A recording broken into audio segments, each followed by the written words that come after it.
ఇది లౌకికవాదమా లేక ఎంపిక చేసిన బుజ్జగింప అనే శీర్షికన అనలిస్టు విశ్వ గారు అందిస్తున్నటువంటి కథనం ఇది.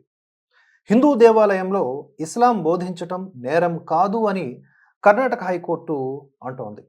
కానీ మసీదులో మహామృత్యుంజయ మంత్రాన్ని పఠించటం ఊహించండి. రేపు ఎవరైనా లౌడ్ స్పీకర్లతో మసీదులోకి వెళ్ళి రుద్రాష్టకం పఠిస్తే ఏమవుతుంది? శుక్రవారం నమాజు మధ్యలో ఎవరైనా భగవద్గీత కరపత్రాలు పంచడం ప్రారంభిస్తే ఏమవుతుంది? అదే చట్టం, అదే కోర్టు దీన్ని మత స్వేచ్ఛగా సమర్థిస్తుందా లేక దేశం అల్లకల్లోలంగా మారుతుందా? మరి హిందూ మనోభావాలను పదే పదే ఇలా ఏకపక్షంగా అవమానించడం ఎందుకు?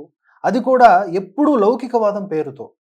కర్ణాటక హైకోర్టు ఇటీవల ఇచ్చినటువంటి ఒక వివాదాస్పద తీర్పులో హిందూ దేవాలయ ప్రాంగణంలో ఇస్లాం బోధించటం, ఇస్లామిక్ కరపత్రాలను పంపిణీ చేయటం నేరం కాదు అని పేర్కొంది.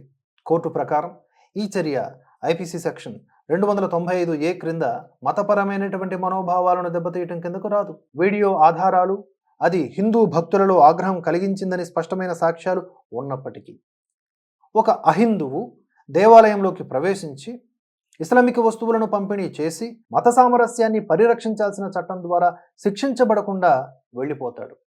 ఇది కేవలం కోర్టు తీర్పు కాదు, సహనం ముసుగులో స్పష్టమైన మతపరమైన చొరబాటుకు చట్టబద్ధమైన ధృవీకరణ.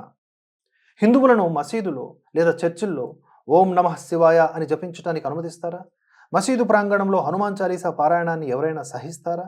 ఎవరైనా ఒక చర్చి లోపల భగవాన్ కృష్ణుడి గురించి బోధిస్తే కోర్టులు దానిని భావ ప్రకటన స్వేచ్ఛ అని అంటాయా? లేదు. ఏం జరుగుతుందో మనకు తెలుసు.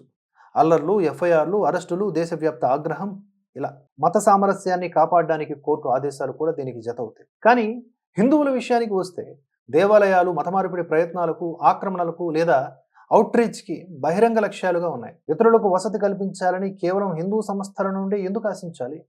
ఎప్పుడు ఇతర మతాల నుండి ఎందుకు కాకూడదు? కాదు. లౌకికవాదం ఎప్పుడు హిందూ సహనం మరియు ఓపికకు ఎందుకు ప్రతిఫలంగా ఉంది?